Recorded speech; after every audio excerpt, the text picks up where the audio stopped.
Oh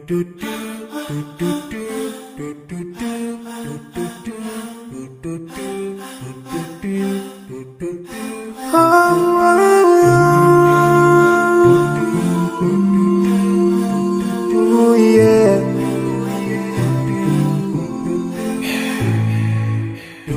I forgive you those who are in need. Assalamualaikum warahmatullahi wabarakatuh. Bertemu lagi dengan channel Rumah Bercerita. Bagaimana kabar sahabat semuanya? Alhamdulillah.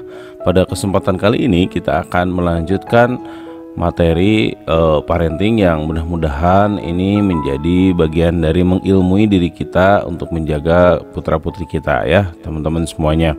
Jangan lupa like dan subscribe channel ini agar teman-teman terus mendapatkan informasi terbaru dari channel kami. Oke ya, kita akan mulai saja.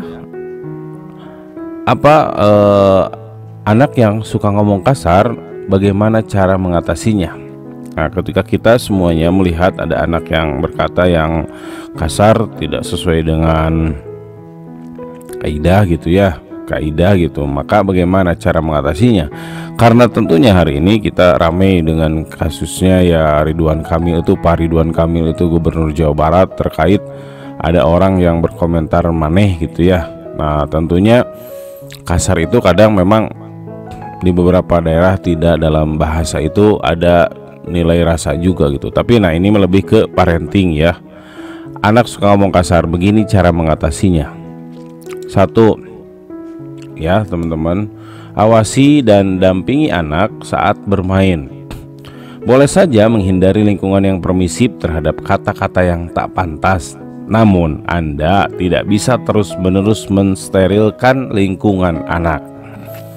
Yang bisa Anda lakukan adalah dengan sabar dan telaten menjelaskan kepada anak bahwa kata-kata kasar dan kotor itu tidak pantas untuk diucapkan.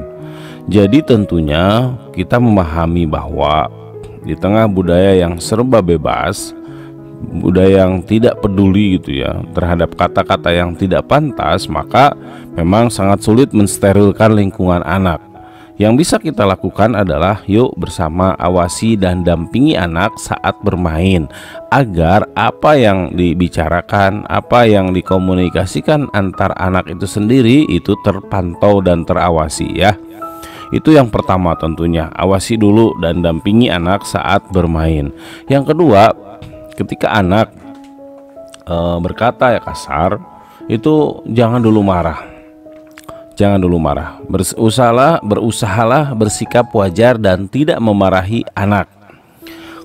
Kemarahan kadang justru membingungkan anak dan tidak efektif.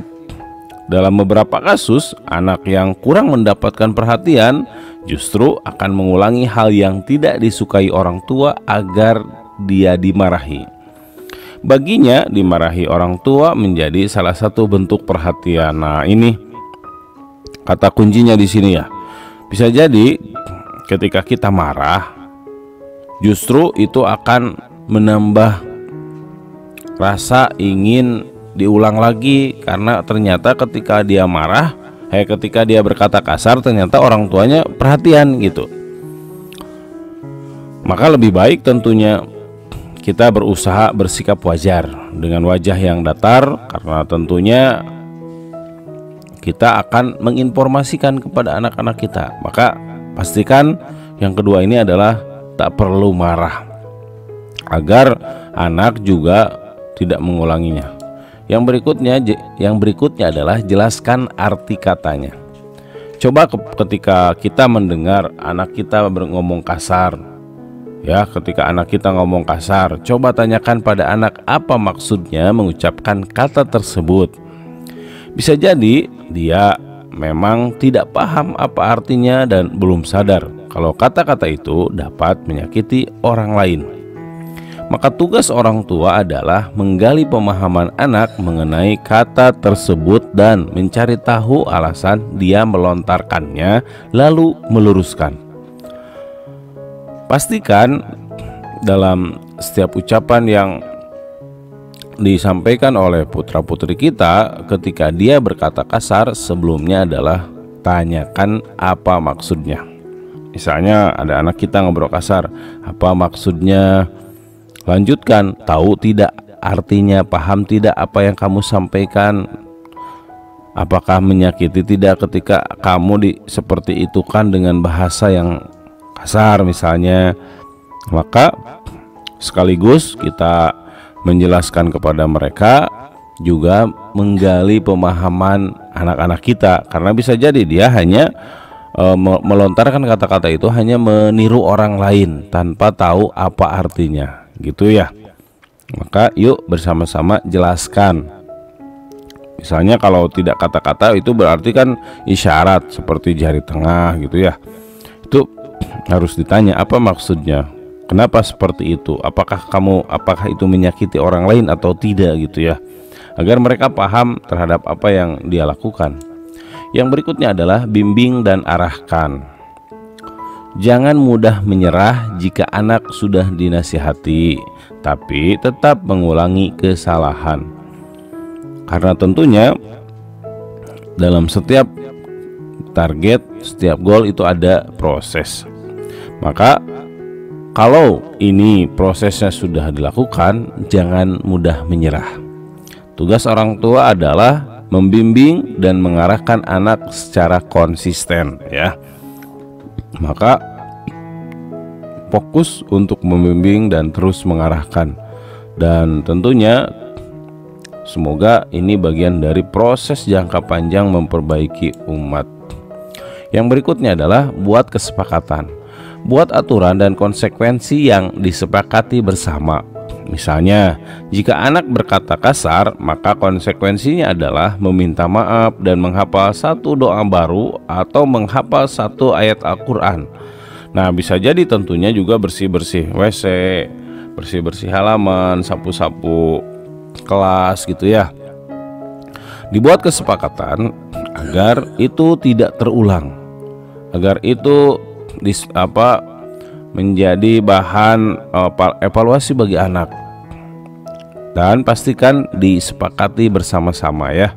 Pastikan disepakati bersama agar dilaksanakannya pun bersama dan anak paham terkait konsekuensi atas apa yang dia ucapkan.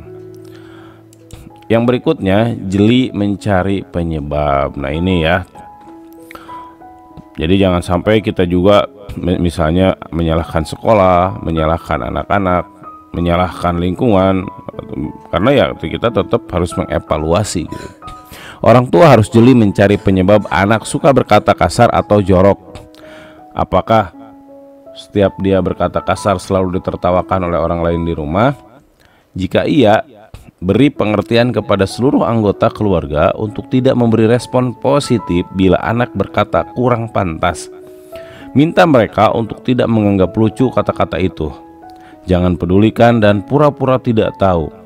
Umumnya anak akan segera menghentikan kebiasaan buruknya karena tidak lagi mendapat respon. Jadi ya pastikan seluruh keluarga itu memastikan ketika ada anak yang berkata kasar jangan diapresiasi, sampaikan saja atau abaikan, jangan dipedulikan. Itu saja sahabat semuanya, semoga bisa memberikan manfaat. Sekali lagi pastikan share channel ini agar tetap bisa memberikan manfaat dan tentunya teman-teman dapat info terbaru. Terima kasih. Assalamualaikum warahmatullahi wabarakatuh.